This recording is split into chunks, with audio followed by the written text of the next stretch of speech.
everyone, and welcome back for another sewing vlog on Historical Belle. This is Marie of Historical Belle, and this is a project that I have been wanting to do for such a long time, and I finally decided that I was just going to do it, and that is making an 18th century pocket. Pockets are so useful, and I've really needed a pocket to go with some of my 18th century outfits for a long time now, and I am so happy to finally just go ahead and do it. Ever since I got an embroidery machine, I have been drooling over museum examples and other historical costumers, beautiful designs of embroidered pockets, and well, I've just decided to go ahead and do it. It is a nice, fun, quick project that really I was able to use up a lot of stuff that I already had. This was a scrap of linen that I had from a previous project, and I thought, what a fantastic use of these scraps that I can go ahead and make a pocket, something that I wanted to make for such a long time now. How perfect. I did not have a pattern for this pocket. I actually googled like how to make an 18th century pocket, and there was a lovely article from the V&A Museum that popped up that literally said make your own pocket, Victoria and Albert Museum. So I clicked on that, and it gave a nice step-by-step of how to make your own pocket. So I will link that down below, because that's really what I went off of how to make this. Now here I am selecting my designs from my embroidery machine. I went ahead, and these are all preset designs already in my Brother embroidery machine, which was so nice to use. And here I'm making them really big, turning them around, mirroring them so that it's a mirror image of each one. And I had just stared at a lot of examples and then went through and saw what preset designs I had and tried to mimic that the best that I could. I also saw on a lot of the example pockets from museums and such that they might have the wearer's initials and also the year that the pocket was made. So I decided to do my initials, MW, and then also I decided to put the year. And I thought, well, I could put a year that, would date it to the 18th century, but then I thought, no, this has been such a year that I want to put it on my pocket, because pockets, they're not really meant to be seen. The women in the 18th century, they didn't have pockets in their clothes. They would have a pocket that is separate that would then tie around the waist.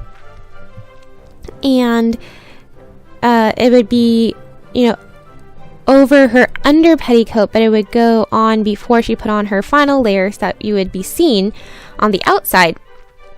And then the gown and perhaps the over petticoat, they would have slits in them on the side for access to the pockets. So these pockets are not meant to be shown, as they contain personal and sometimes valuable items. So I thought it'd be a fun little Easter egg, since they would never be seen with my historical costumes, or they should never be seen, to have 2020 on my 18th century pocket.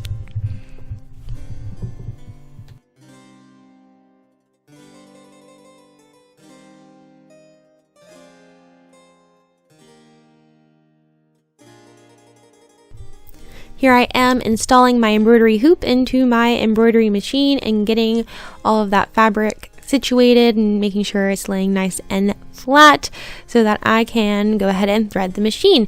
So these are the colors that I chose for my embroidery composition. For all of those vines and stems, I have chosen a beautiful emerald green. So that's what I'm about to start with. I'm going to start with the bottom piece right there that is purple in the window there on the screen of the embroidery machine, but I am going to be doing that in a green. And then for the two flowers, I will be doing a ruby red and a nice sapphire blue. So I think that'll really pop against the white backdrop of this pocket. And here I am indeed threading my embroidery machine. It's really easy to thread, which I thought was nice. It's also super easy to use. I thought there might be a learning curve, but it's been really nice and pretty easy to do. Alright, so we're going to sit back and relax for just a little bit while the embroidery machine does its thing. And I'm just going to be on standby now and make sure to thread the machine when it needs to be rethreaded with another color. Thankfully, the thread that I use Floriani thread, and I have not had it break on me. Like, knock on wood.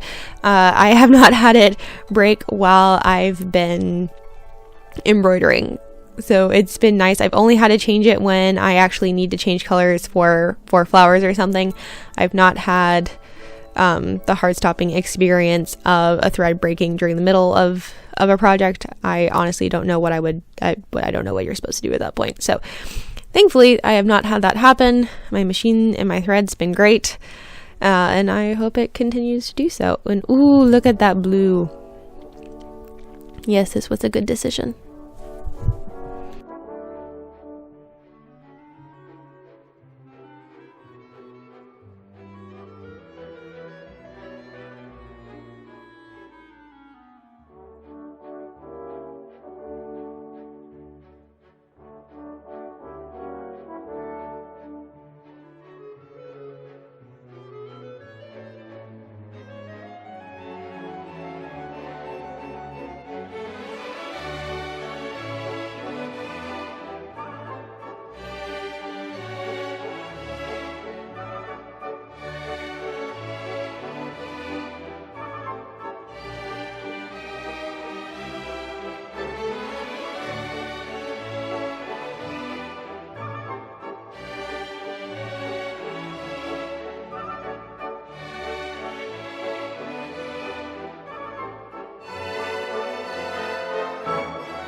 So now that the embroidery is done, it's time to take that embroidery out of the hoop and tear away the backing. So here I use tearaway backing. That's what I use for most of my projects, and I really like it. It makes it nice and smooth, and you just tear it away when you're done. And of course I have to have Kitty supervision.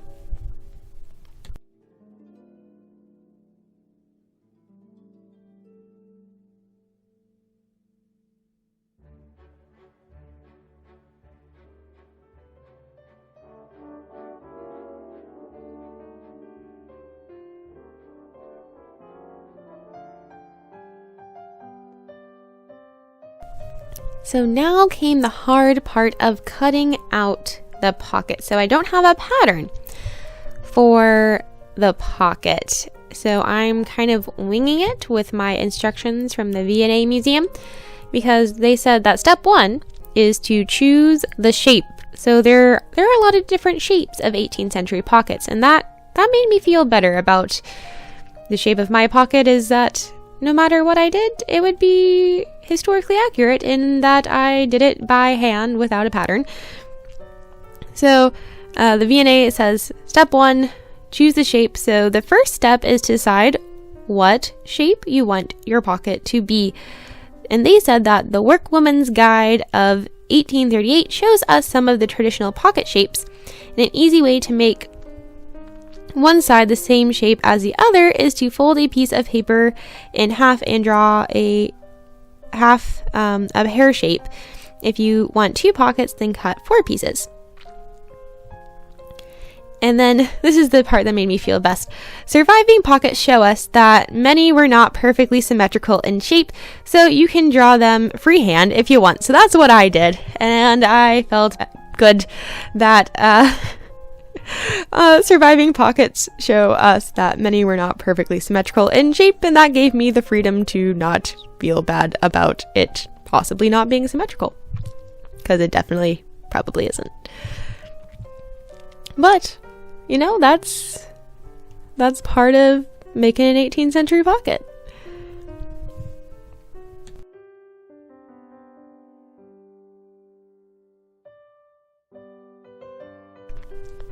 But of course I do need the back and the front to match, so I just use what I had just cut out to be my pattern for cutting out the back of the pocket. Which, again, this is a fantastic stash busting project. If you just have a little scrap of some fabric left, you don't have to embroider these. There are a lot of plain pockets, there are pattern pockets, there are embroidered pockets. They can be as fancy or as plain as you want them to be. So they are a fantastic little project to do. Honestly, I want to make like 1,000 more pockets. This one was so fun. So here I am with my sewing machine, and I am just top stitching the front to the back.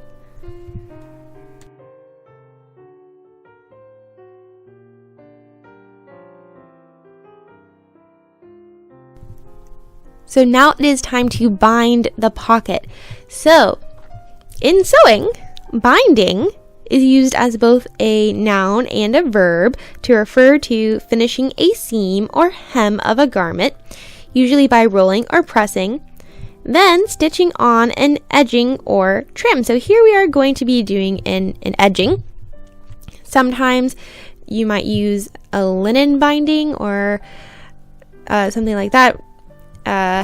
But the V&A Museum also said that you could use ribbon, and I had no linen binding at my house. I did not want to make some because that seemed like a lot, and I'm trying to use this as a stash busting project, and I had a whole giant roll.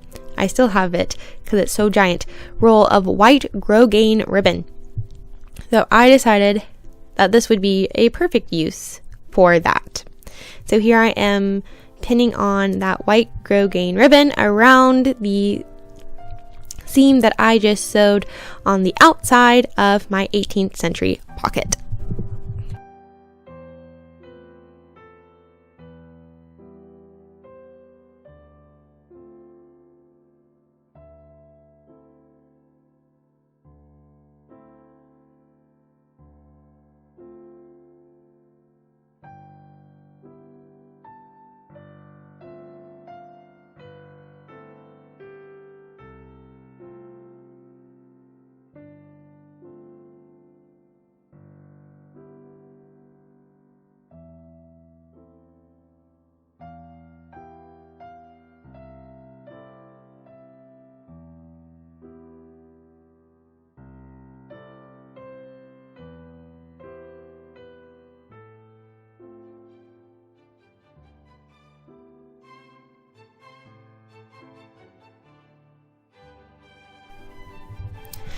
Now, of course, I've got the outside of the pocket all bound up, but I also need to bind that inner slit. That slit, that is where my hand is going to be able to go in to get to the things that are in my pocket. And that needs to be bound as well. Now, this was a little bit more tricky because I had to get it to lay right at the center right there. So that took a little bit more finagling, but it was not as hard as I thought it might be. So that was good. And I thought it worked out pretty well.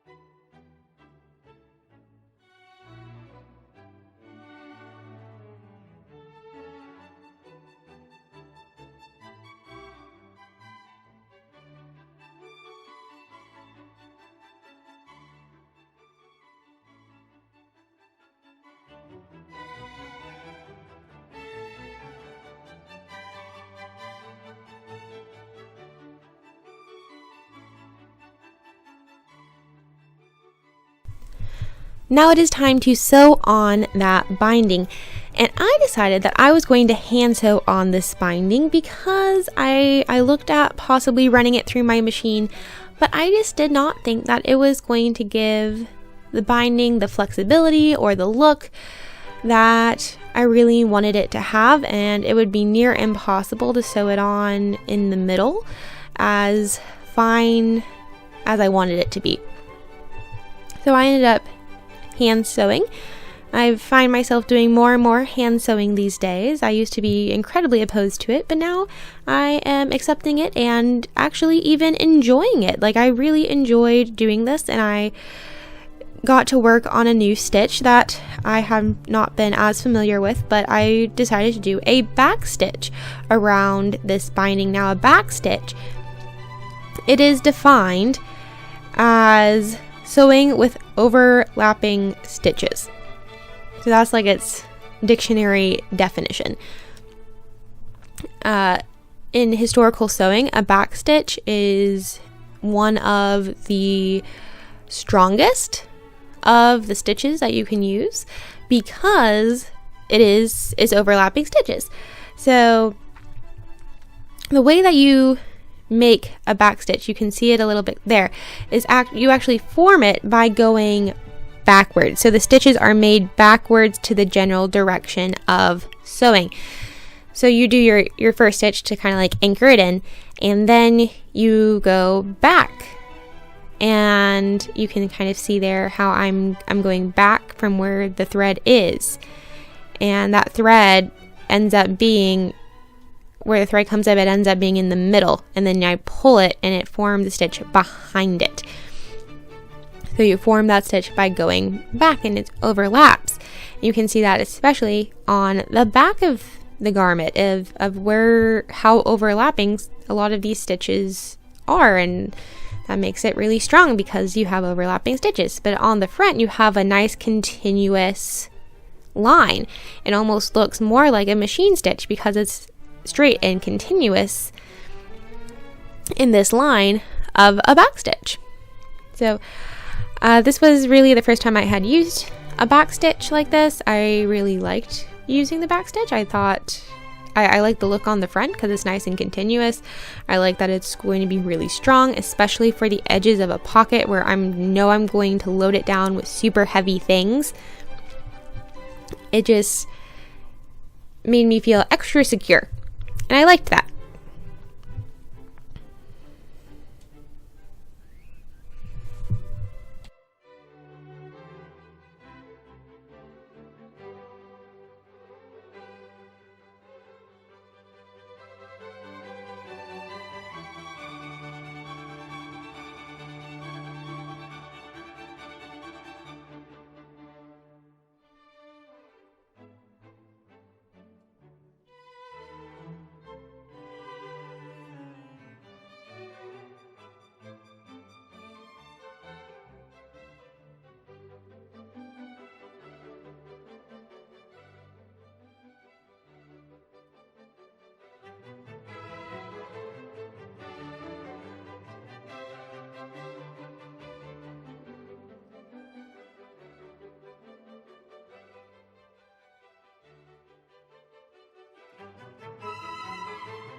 And now it's time to bind the top, and the top binding also has, it's one really long piece because it also is the tie that goes around the waist. So I measured to make sure that it was going to go around my waist, that I would have plenty of binding / ribbon to go around my waist and to tie in a nice pretty bow.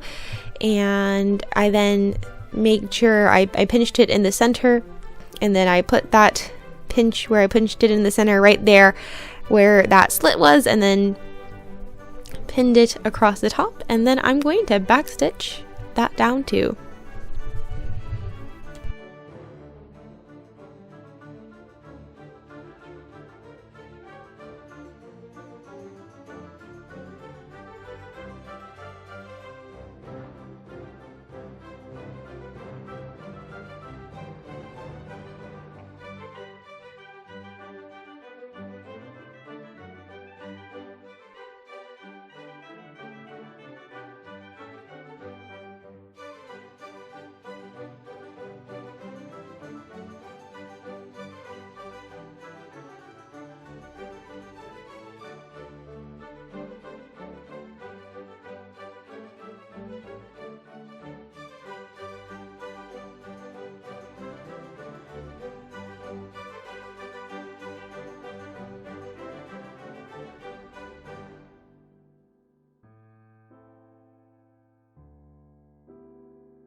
And with that final stitch, I have completed my first ever 18th century embroidered pocket. And I must say, I am very proud of this project. I love how it looks. I love the embroidery. I am super excited to have a pocket. Now I have a pocket for all of my 18th century dresses, so I can put things in my pocket and carry around a bunch of things like, you know, hiding my phone at events. Or maybe I'll try, I don't think my giant camera will fit in there, but we'll see. I can now put all my nice keys and phone and hide the modern things and the historical pretty thing, and it shall be great. So yeah, I'm extremely happy with it. This will not be my last 18th century pocket because I had far too much fun making this, and it was a nice satisfying yet easy project. So highly recommend these. Until next time, thank you so much for watching, and please hit that like button and subscribe. And of course, to all of you lovely subscriber people, thank you so much for all of your lovely comments. They brighten my day. And until next time, happy sewing.